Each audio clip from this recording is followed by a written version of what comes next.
the ambitious girl always starts her day early, following a routine she has maintained since middle school. At 6 in the morning, she gets up and does some stretching to fully awaken. After a few minutes, she makes her bed and heads to the bathroom to take care of her morning needs and brush her teeth. She also washes her body to refresh herself. This routine takes about 30 minutes, just in time for breakfast. If breakfast isn't ready yet, she uses the opportunity to read a book. As a bookworm, she has already read all the books suitable for her age, and even some that are too advanced for her. Her parents are supportive and not overly strict. Her father, originally from a wealthy Chinese family, chose love over wealth, resulting in his estrangement from his family, who gave him only a small portion of his inheritance. He did not regret his decision. In fact, he was happy because he could be with his beloved. They had a simple wedding ceremony officiated by his godfather. Later, when they found out Mrs. Yin was pregnant, Mr. Yin's family learned of it and demanded custody of the child. Mr. Yin had enough. He scraped together all his savings and sold his expensive garments and other possessions so that they could leave their birthplace for good. They eventually reached their new home, and Mrs. Yin's belly was already quite large. She told her husband they were expecting a baby girl. They rented a simple apartment in a quiet, old suburb. In 1988, although they couldn't watch Hayao Miyazaki's film in the theater, Mr. Yin read about it in a newspaper. Reading Japanese characters wasn't too difficult for him since it's similar to their native language. He saw the name Satsuki, which translates to May in English, and liked the simplicity of the name. His wife, on the other hand, preferred Hazel, believing their baby would have hazel eyes. They compromised and decided to name her Hazel May Yin. When the time came for Mrs. Yin to give birth, Mr. Yin was out looking for work. Mrs. Yin's water broke while she was about to enter the apartment building after grocery shopping. Fortunately, people saw her and helped her. She was rushed to the hospital where Hazel May Yin was brought into the world.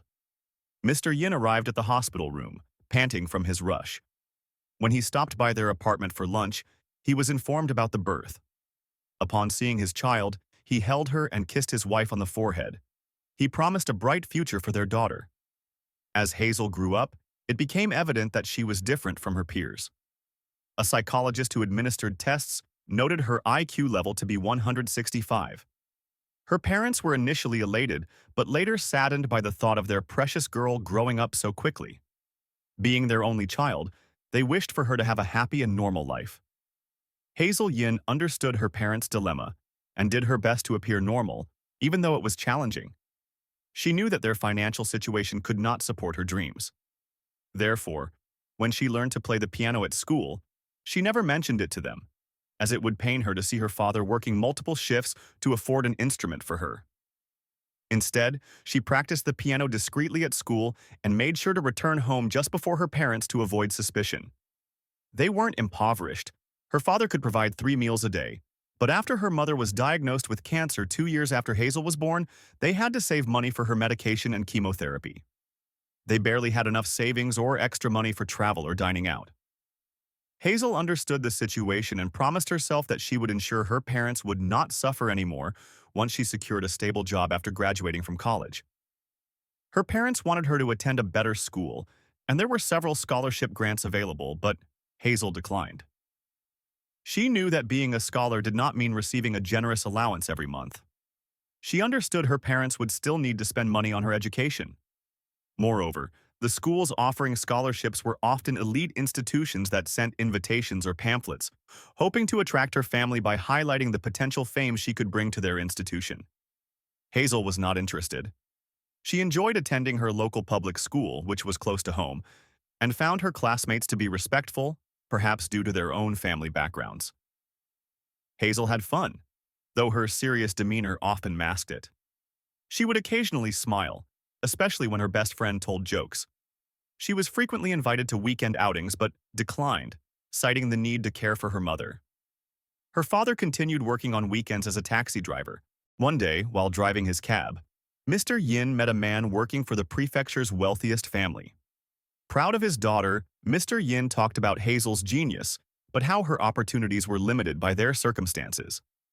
The man listened intently and considered endorsing Hazel to his boss's foundation. Mr. Yin was deeply grateful. The man took down Mr. Yin's contact details, promising to reach out if anything could be arranged. They shook hands, and the man said Mr. Yin's ride was free. After tipping his hat, the man exited the cab and headed toward a skyscraper. Mr. Yin hoped for the best and awaited the kind man's call. If Mr. Yin did not go against her parents' wishes, he would now be married to another woman, but is living an unfulfilled life. If Mr. Yin had not taken the chance to escape to his motherland, his family might have been tormented daily by his parents.